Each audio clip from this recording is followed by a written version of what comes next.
하나님이 오늘 우리에게 주시는 기록된 말씀은 요한복음 1장 14절 말씀입니다. 신약성경 142쪽입니다.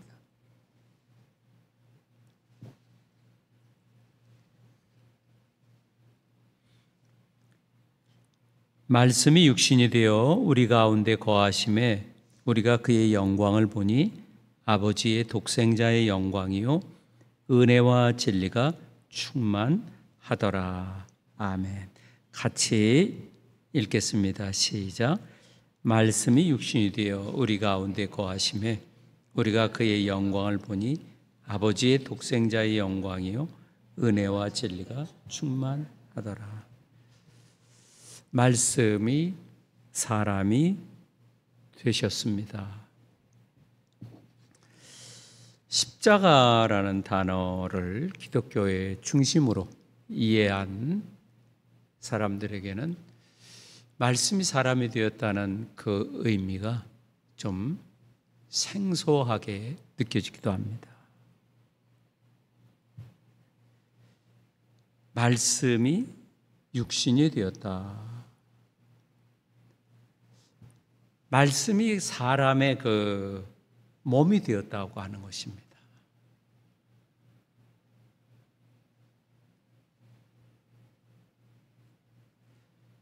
이게 어려운 그 이야기죠.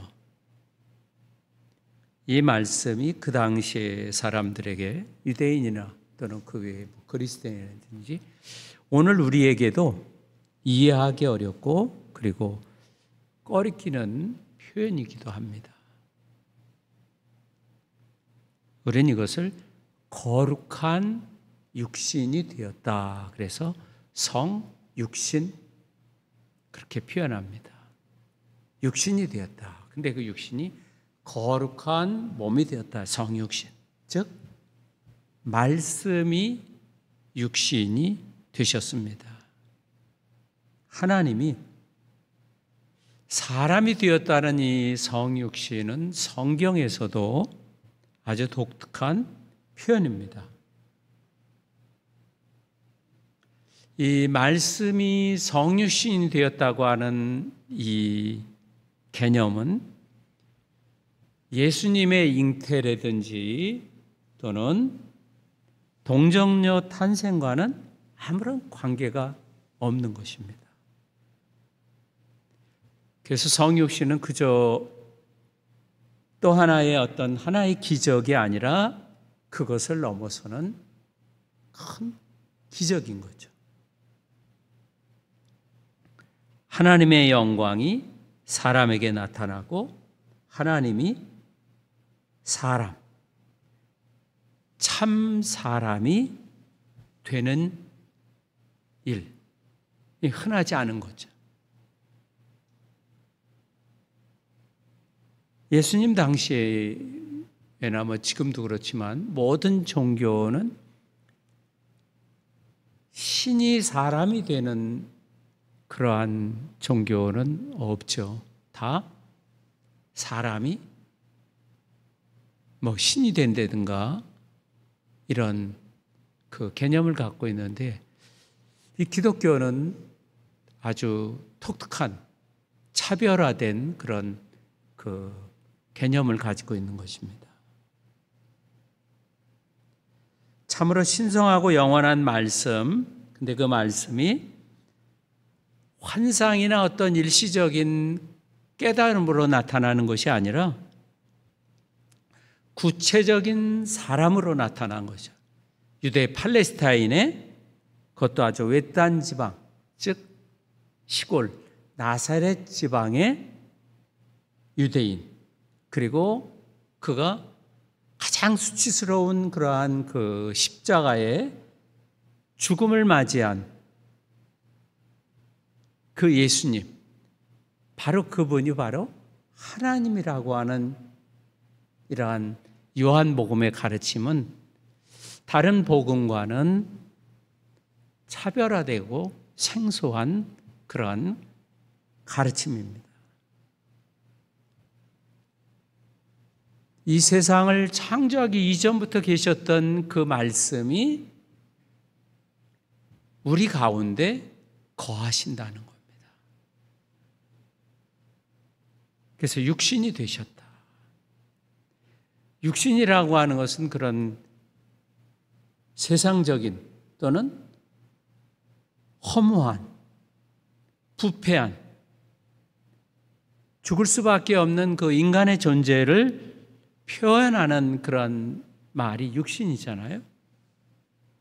그런데 이 육신과 영원한 하나님과는 성경에서도 구별돼요. 그래서 하나님은 영이시다. 하나님은 육신이 아니고 영이시다. 그리고 우리는 육신이다. 그런데 하나님이 이 육신의 차원으로 내려와서 구원을 이루셨다는 겁니다. 이 이야기는 그 당시에는 많은 사람들에게 비웃음과 또 조롱거리가 될 수밖에 없는 그러한 이야기입니다. 그러나 기독교의 그 교회들은 이 사실을 강력하게 주장하는 겁니다. 그래서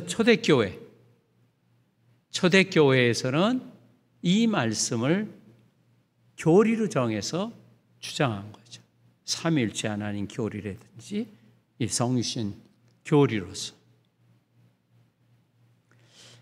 새한글 성경에서는 요한복음 1장 14절 이렇게 번역했습니다. 그 말씀이 사람의 몸이 되어 우리 가운데 거처를 두셨다. 우리가 그분의 영광을 바라보니 아버지에게서 나신 하나뿐인 아들의 영광이었다. 은혜와 진리가 가득했다.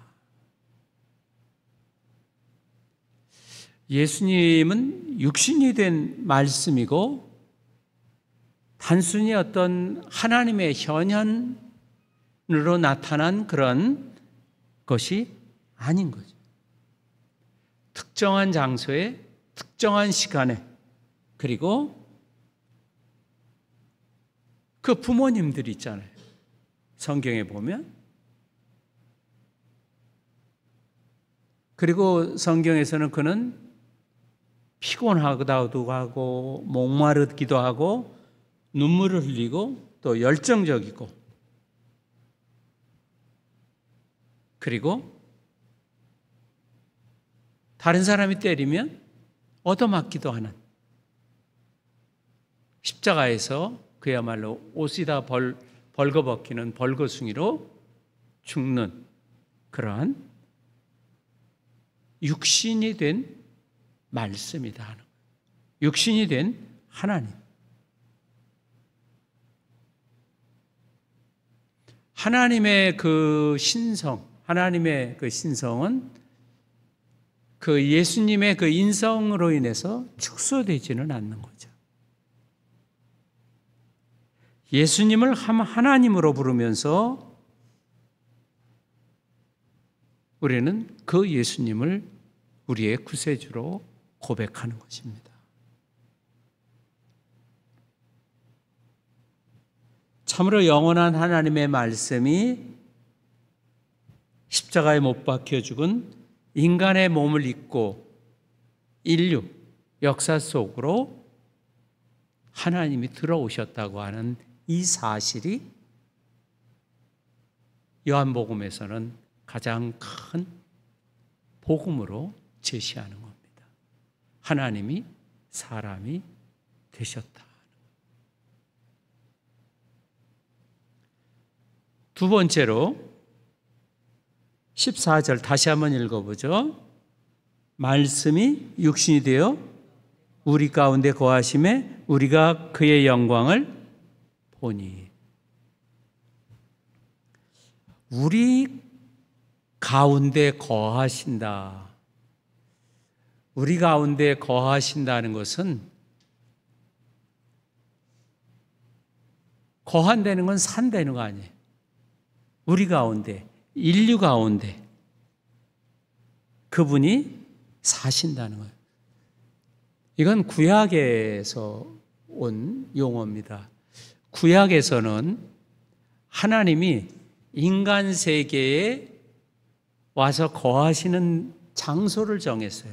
그래서 장막, 그 성막 안에 하나님이 거하시는 거예요. 그래서 거기 쉐키나라고 하는 하나님의 영광이 드러나는 거예요. 그래서 하나님을 보려면 어디를 가야 돼요? 성막에 가야 돼요. 그러지 않으면 하나님을 볼 수가 없어요. 왜? 하나님이 친히 성막에 거하시겠다고 약속하시고 성막에서 거하셨기 때문에. 그래서 그것을 쉐키나라고 하는 거예요.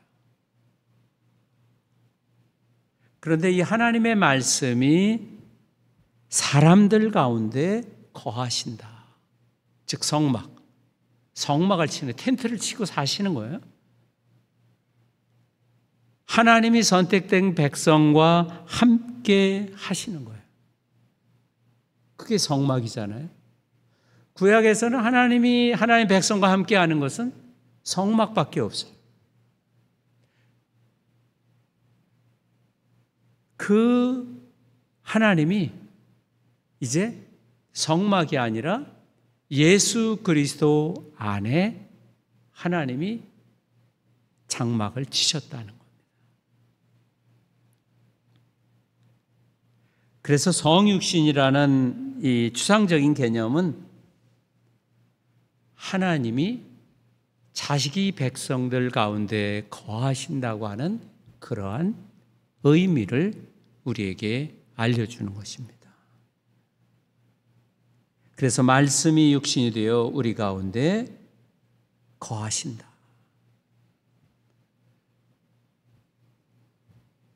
성막에서처럼 거하는 것이 아니라 이것은 뭐예요? 영원히 우리와 함께 거하시는 거예요. 예수님을 통해서. 이건 변화되거나 취소되는 것이 아니라 영속적으로 하나님이 함께 하시는 거죠.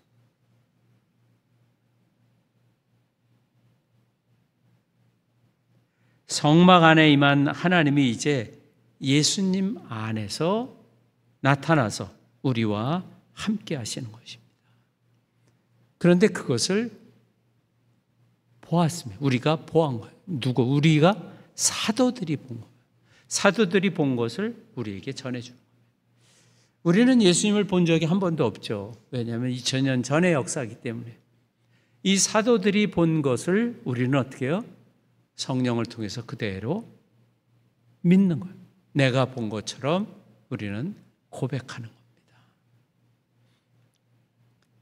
그래서 사도들의 권위가 있는 거예요. 그들의 권위는 절대적인 권위인 거죠. 이 사도들의 권위를 인정하지 않는다면 성경의 권위를 인정할 수가 없게 되기 때문에. 그런데 놀라운 것은 은혜와 진리가 거기에 아주 충만했다. 14절 다시 한번 읽어보죠. 시작.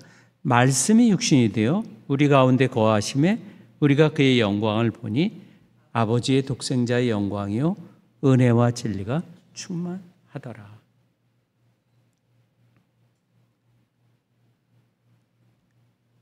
영광이라고 하는 것은, 구약에서 영광이라고 하는 것은 보이지 않는 하나님이 보이게 나타날 때 쓰는 단어가 영광이에요. 진리라는 단어도 비슷한 의미예요. 보이지 않는 하나님이 보이도록 예수님으로 나타난 걸 진리예요. 이게 요한복음에 있는 독특한 단어들이에요.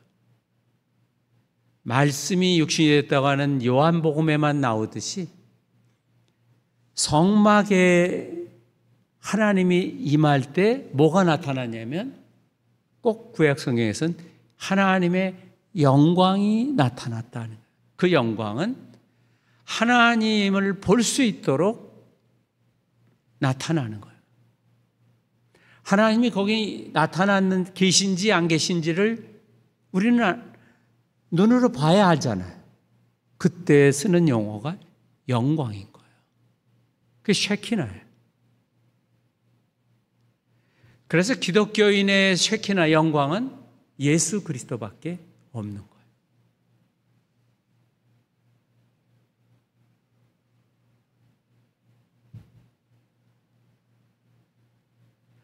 우리는 구약 성경도 예수 그리스도를 통해서 이해해야 되기 때문에 그 성막에 나타난 하나님의 눈에 보이는 그러한 그 모습, 예수님 안에서 보게 되는 거죠.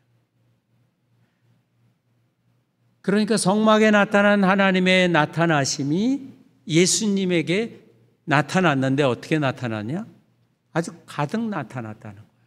성막보다도 더 넘치도록. 그 아버지의 독생자의 영광이라는 거예요. 세상을 창조하기 전에 계셨던 그 아들 예수님 안에 있던 그 하나님의 영광이 여기 나타났다는 거예요. 예수님 안에. 이 세상 가운데. 그걸 사도들이 본 겁니다.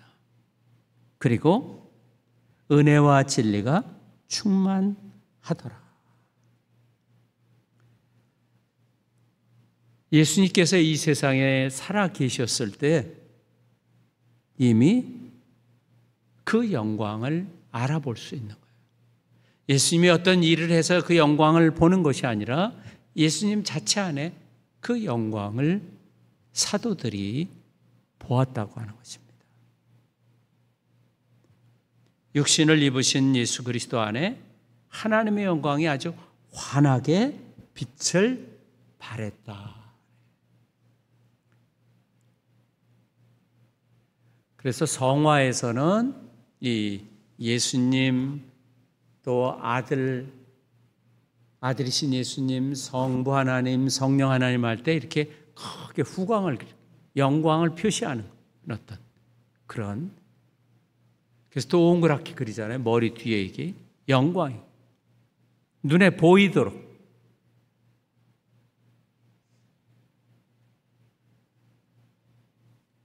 그런데 그것이 하나님의 은혜와 진리다. 구약 성경을 인용하는 겁니다. 즉 하나님이 죄인들에게 베푸시는 한없는 그 긍휼, 인자하심, 노하기를 더디하시고 은혜 베푸시는 그 긍휼, 인자하심이 예수님 안에 가득 나타나고 보이지 않는 하나님이 이제 보이는 하나님으로 예수님 안에 나타난 거예요. 근데 그것이 부족함이 전혀 없다는 거, 아주 충만하기 때문에.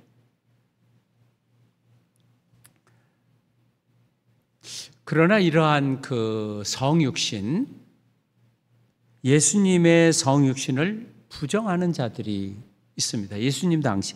그래서 요한복음에서도 예수 그리스도가 육신으로 오셨다는 사실을 부정하는 자들을 책망합니다. 왜냐하면 교회가 세워진 것은 하나님이 사람이 되셨다고 하는 이 놀라운 사실에 기초해서 교회가 세워져 가는데 그것을 부인하기 때문에 그들에 대해서 요한복음에서는 그들을 책망하는 것입니다. 요한일서 1장 1에서 4절은 태초부터 있는 생명의 말씀에 관하여는 우리가 들은 바요, 눈으로 본 바요, 자세히 보고 우리의 손으로 만진 바라. 생명의 말씀을 듣고 보고 또 손으로 만진 것, 같이 식사도 하고.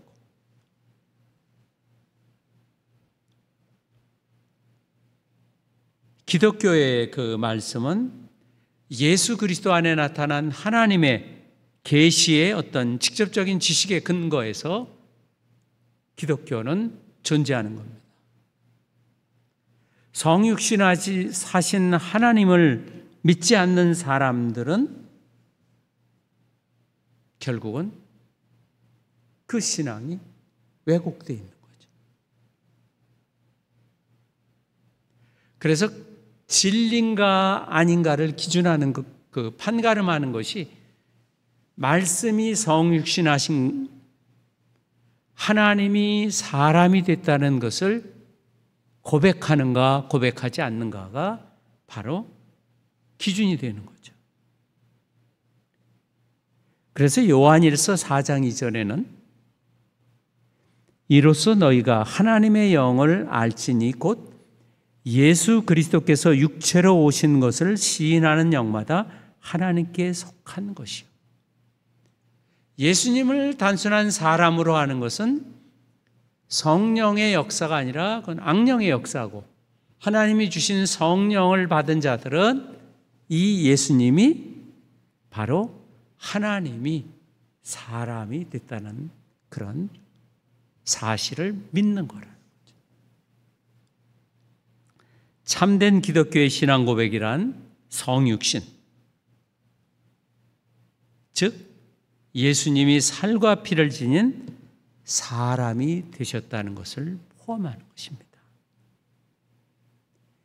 예수 그리스도께서 사람의 몸으로 오셨다는 것을 인정하는 것이 참된 기독교의 신앙 고백이다. 그러나 성령이 아닌 적 그리스도의 영을 받는 자들은 예수님이 육신으로 오심을 인정하지 않는 거예요. 성육신을. 예수님께서 참된 인간으로 오신 것을 믿는 신앙이 진정한 신앙의 시금석인 것입니다.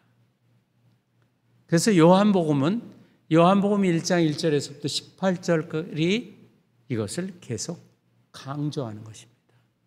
그리고 요한복음은 이 앞부분에서 강조한 것을 계속 반복적으로 더 심화시키면서 21장까지 반복되는 거예요. 즉 하나님이 사람이 되셨습니다. 근데 그 하나님은 이 세상을 창조하기 전에 말씀이셨던 그 말씀이 사람의 몸을 갖고 이 세상에 오셨다는 거예요. 그런데 오늘 이 14절 본문에는 이 성육신은 하나님이 행하시는 아주 유일하고 독특한 그리고 궁극적인 하나님의 주도적인 활동이다.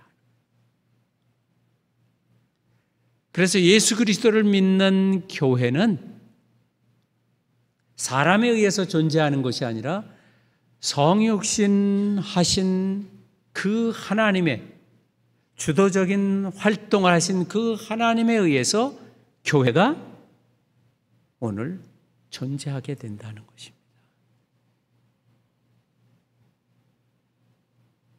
예수님을 우리가 바라볼 때는 십자가를 통해 예수님을 바라보지만 더 근본적인 것은 성육신과 십자가를 통해서 예수님을 이해해야 한다는 것입니다. 예수님은 성육신한 하나님으로 믿어야만 바르게 믿을 수 있는 것입니다. 이제 하나님의 사랑의 최고의 나타남은 바로 우리와 같은 인간의 몸을 입고 있는 예수님 안에서 하나님의 영원한 사랑을 우리는 발견하고 또 나아가서 성육신을 증거할 뿐만 아니라 다른 사람을 사랑하는 삶을 살아야 하는 것입니다. 함께 기도하죠.